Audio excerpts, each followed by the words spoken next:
After the unexpected success of the inner game of tennis and the inner game of work, I spent over 30 years working with corporations to help their people achieve greater productivity and less stress. Last year in 2011 and 12, I decided to let the inner game branch beyond my own personal work and to develop coaches around the world who could take the great benefits of the inner game to the people they coach. The first school was founded in Sao Paulo, Brazil in 2012 and was a great success. The students came from, not only were they professional coaches, but they were leaders in companies, and they were very taken by the simplicity of the inner game and its power to allow people to access their potential and apply it to individual and corporate goals. The main objectives of the school is to increase the mobility of individual and teams. Mobility means the ability to reach their desired outcomes in a way that's fulfilling and in a time frame that is acceptable. To do this, they need to learn not only the outer game professional skills that are required for success, but the inner game personal skills that allow them to access their own potential and to get the best out of others. I would say a third objective of the inner game school is that every graduate feels confident that they can help the people and the teams that they coach be successful, both in their performance results, but also in what they can learn while working and the level of enjoyment they can have while working.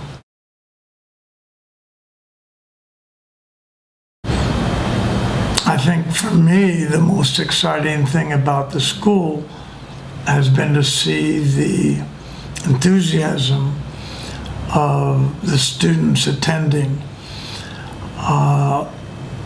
Enthusiasm with the simplicity of the ideas and the techniques and the tools, and their need in not only their own personal lives, but in society. And the graduates of the school were unusually professional in their background in corporations and in coaching, and found that this brought something new and very relevant to what they were doing. That's what excited me, and I'm very proud of them, as I am in Renato Ricci, who directed the first school and is not only started the second school in Brazil, but is leading the application of inner game, you could say, technology to other aspects of life and business.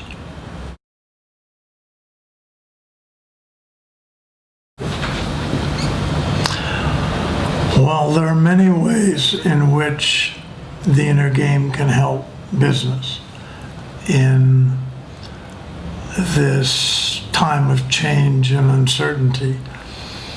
I'd say the first thing that comes to mind is to make better and more authentic leaders, to give them tools for reaching and inspiring their people and drawing the best out of their people.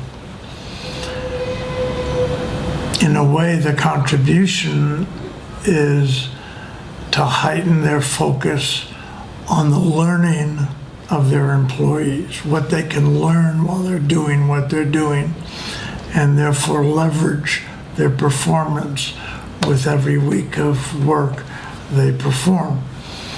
And the third is not feeling so stressed and under pressure in their work, but doing it out of a genuine feeling of enjoyment and passion for their work.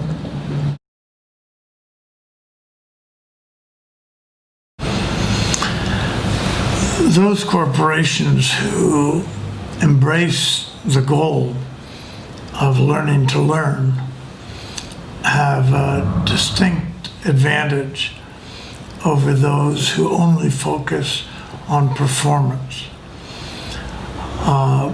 Everyone is focusing on performance results, and in business they should. But few are getting the best out of their people.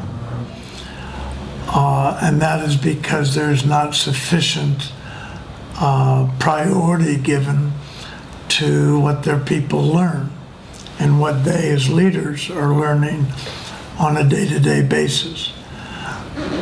Everyone wants to hire the best people, and they try to. I'd say both managers and leaders would do well to embrace the skills of coaching, not to replace leadership or management skills, but to take on their role to developing their people and helping them grow, while at the same time they're being successful in reaching their performance goals.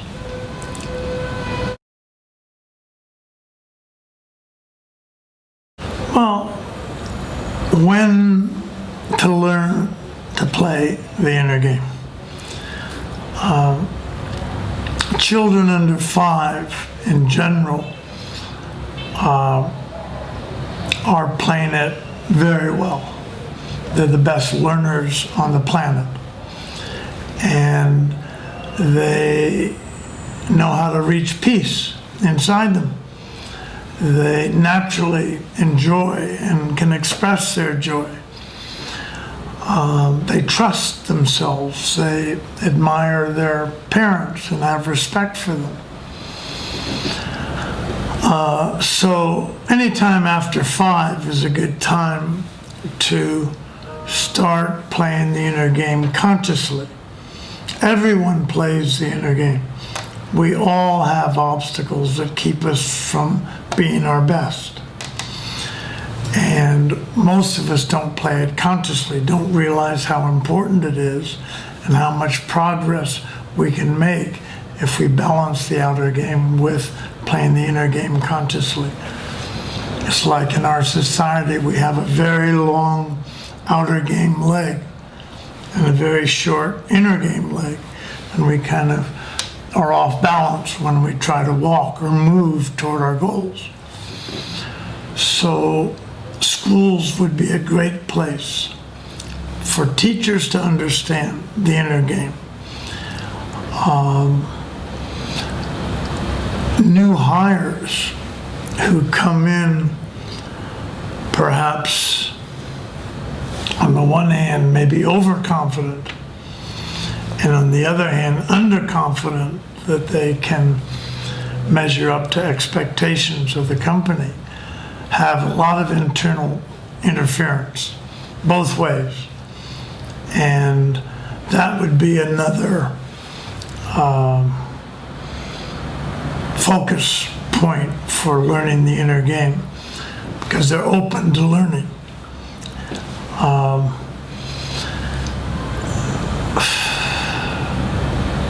Most often with introducing inner games to large corporations, AT&T, IBM, Coca-Cola, Rolls-Royce, Apple Computer, the most difficult, the last people to learn they really need it and want it tend to be the leaders. They see it most important for the mid-level managers, even upper-level managers, and the workers and employees. So they tend to want to initiate a program to get coaching, learning, and the inner game going in their corporation. But it's for them. I'm doing it for them. And that's okay, but it keeps them from the benefits of the inner game.